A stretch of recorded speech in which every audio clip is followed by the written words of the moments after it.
اندر میں ایک ستارہ دیکھتا تھا جو 70,000 سال کے بعد طلوع ہوتا تھا، میں نے اس کو 72,000 مرتبہ دیکھا ہے۔ پاک پیغمبر علیہ السلام نے فرمایا مجھے اپنے رب کی عزت اور جلال کی قسم، وہ چمکتا ہوا ستارہ اللہ نے میرا ہی نور پیدا فرمایا۔ یہ حضور کی خلقت ہو رہی ہے، یہ حضور کی پیدائش ہے، بے مثل بے مثال اللہ نے آپ کو پیدا۔ حضور کی مثل کوئی ہو ہی نہیں سکتا۔ سرکار کی ولادت کیسی ہوئی وہ بھی بے مثل بے مثال۔ اللہ کے پاک پیغمبر علیہ السلام کے بارے میں چونکہ آج شب ولادت ہے، صفیہ بنت عبد المطلب فرماتی ہے جب سرکار پیدا ہوئے، پیدا ہوتے ہی بارگاہ الہی میں سجدہ کر دیا،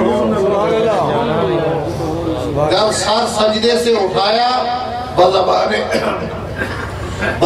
فصیح فرمایا لا الہ الا اللہ انی رسول اللہ، اور آپ کے پیدا ہوتے ہی پورا گھر نور سے منور ہو گیا۔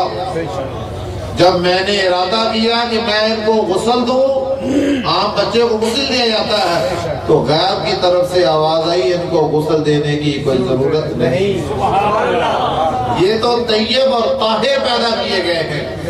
بخاری شریف میں ہے دنیا کی کسی کستوری اور عنبر میں اتنی خوشبو نہیں پائی جاتی تھی جتنی پاک پیغمبر کے پسینے سے خوشبو آتی تھی۔ آپ صلی اللہ تعالیٰ علیہ وسلم کبھی دوپہر کے وقت جا کر حضرت انس رضی اللہ تعالیٰ عنہ کے گھر آرام فرماتے تھے۔ ان کی والدہ ماجدہ آپ کے بدن سے پسینہ اتار کر شیشی میں بند کر لیتی تھی۔ صحابہ نے عرض کی حضرت یہ آپ کیوں کرتے ہیں؟ آپ نے فرمایا مائی صاحبہ یہ کیوں کرتی ہے؟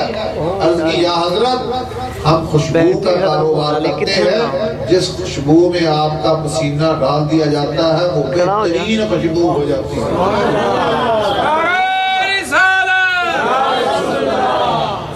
اور ایک شخص نے آپ سے آ کر عرض کی یا حضرت میری بیٹی کی کل کو شادی ہے، میرے گھر میں خوشبو نہیں ہے۔ آپ نے فرمایا کل آنا، شیشی لے کر آنا۔ وہ شیشی لے کر آیا، پاک پیغمبر علیہ السلام نے اپنے بازوؤں سے پسینہ اتار کر شیشی میں بند کر دیا۔ حدیث کے اندر آتا ہے نسل در نسل، خاندان در خاندان ان سے خوشبو ہی آتی رہی۔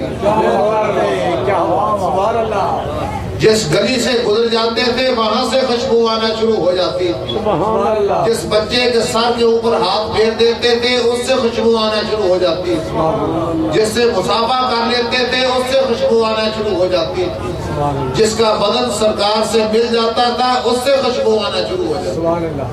کس قدر پسینہ، کس قدر سرکار کا مقام ہے۔ اللہ کے پاک پیغمبر علیہ السلام، بخاری شریف کی حدیث پاک ہے جب آپ وضو فرماتے تھے صحابہ اکرام سرکار کا پانی نیچے نہیں گرنے دیتے۔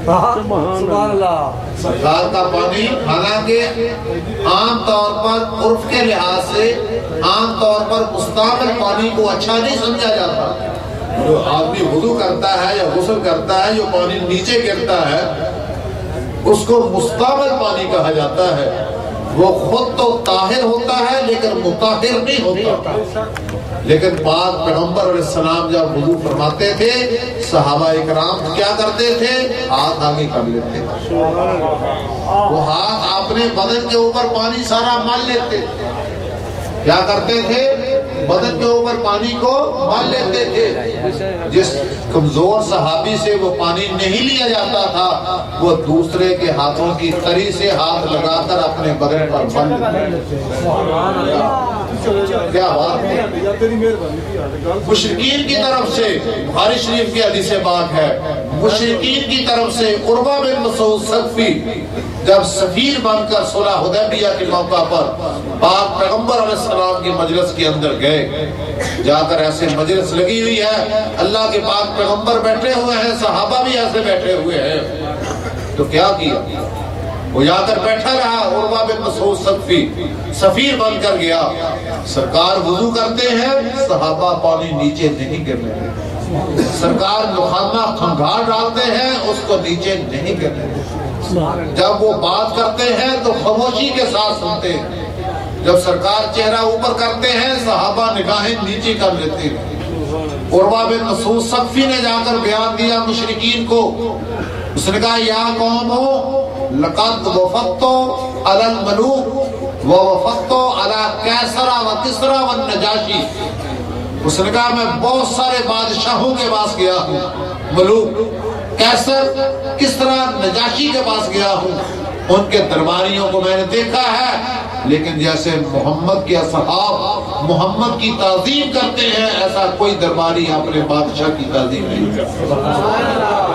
وہ وضو کرتے ہیں تو وہ ان کا پانی نیچے نہیں گرنے دیتے، وہ کھنگار ڈالتے ہیں تو بدن پر مل لیتے ہیں، وہ بات کرتے ہیں تو خاموشی اختیار کرتے ہیں، وہ نگاہ اونچی کرتے ہیں تو صحابہ سر کو جھکا لیتے ہیں۔ تمہاری بلائی اسی میں ہے کہ ہدایت قبول کر لو، مسلمان ہو جاؤ۔ ان لوگوں نے کہا کہ عروہ بن مسعود ثقفی کے اوپر بھی اثر ہو گیا ہے۔ عروہ نے کہا تم مانتے ہو یا نہیں مانتے، میں نے کلمہ پڑھ کر مسلمان ہو گیا۔ یہ سرکار کا مقام، یہ سرکار کی شان ہے۔ غزوہ احد کے موقع پر پروفیسر صاحب سے پوچھیں، شاہ صاحب سے پوچھیں، چوری صاحب سے پوچھیں، دوسرے میرے بھائیوں سے پوچھیں، یہ خون جو ہے یہ نجاست غلیظہ ہے۔ خون کیا ہے؟ نجاست غلیظہ ہے۔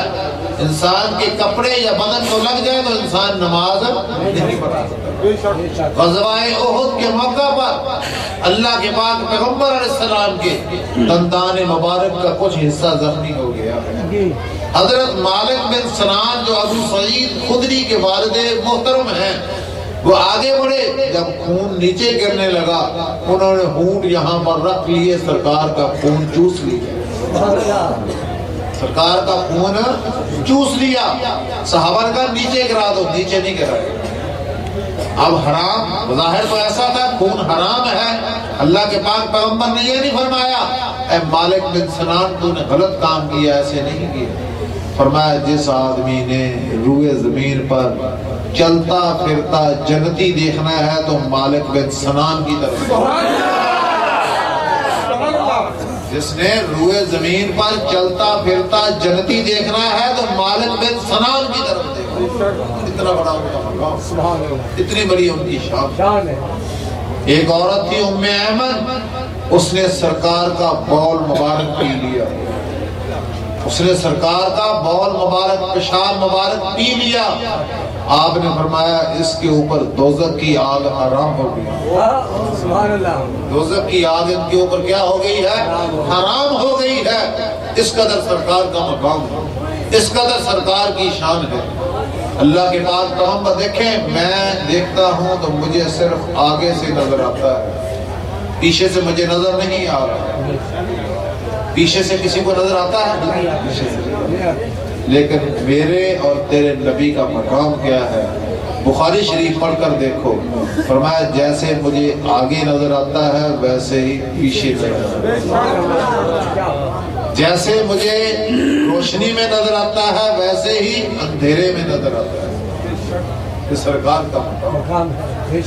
اللہ کے پاک پیغمبر علیہ السلام نے فرمایا ان اللہ زوالی الارض حتی رأیت مشارقها ومغاربها، اللہ کریم نے شرق اور غرب کو میرے لیے لپیٹ دیا ہے، میں نے ہر چیز کو دیکھ لیا، شرق اور غرب کی ہر چیز میں نے دیکھ لی، اور فرمایا ان